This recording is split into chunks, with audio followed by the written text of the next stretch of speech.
आप देख रहे हैं दैनिक कड़क बिहार टाइम्स, निष्पक्ष और निर्भीक, आपको रखे सबसे आगे।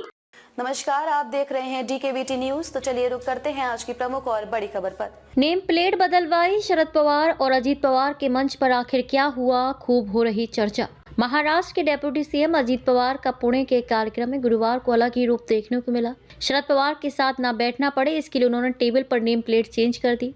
वहीं रिपोर्ट्स बताती हैं कि अजीत पवार और शरद पवार वसंत दादा शुगर इंस्टीट्यूट की वार्षिक जनरल बॉडी मीटिंग में शामिल होने के लिए पुणे में मौजूद थे।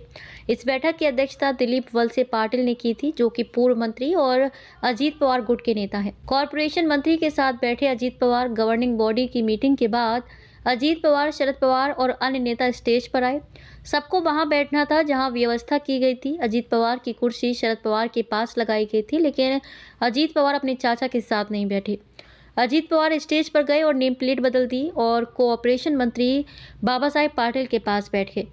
शरद पवार और अजीत पवार के बीच बहुत संक्षिप्त बातचीत हुई, लेकिन दोनों ने भाषणों में एक दूसरे का जिक्र भी किया। अजीत पवार ने दी ये सफाई। कार्यक्रम के बाद अजीत पवार ने इस घटना पर सफाई देते हुए मीडिया से कहा, ये खबर नहीं हो सकती। बाबा साहेब पाटिल पहली बार कॉर्पोरेशन मिनिस्टर बने थे और वे पवार साहब से बात करना चाहते थे, इसलिए मैंने बैठने की व्यवस्था बदलने के लिए कहा। उन्होंने साथ ही कहा कि उनकी आवाज़ ही काफ़ी है और पहली दो पंक्तियों बैठे लोग उन्हें सुन सकते हैं। वहीं जनवरी की शुरुआत में अजीत पवार और शरद पवार को स्टेज शेयर करने का मौका मिला था, जब बारामती में कृषि एग्जीबिशन का उद्घाटन था, लेकिन दोनों ने इस अवसर पर एक दूसरे से बात नहीं की। अजीत पवार ने अपने भाषण में चाचा का नाम लिया, लेकिन शरद पवार ने भतीजे का जिक्र नहीं किया। खबरों में अब तक के लिए बस इतना ही। फिर होगी आपसे मुलाकात ऐसी किसी बड़ी और खास खबर के साथ। तब तक के लिए नमस्कार और देखते रहिए DKBT न्यूज।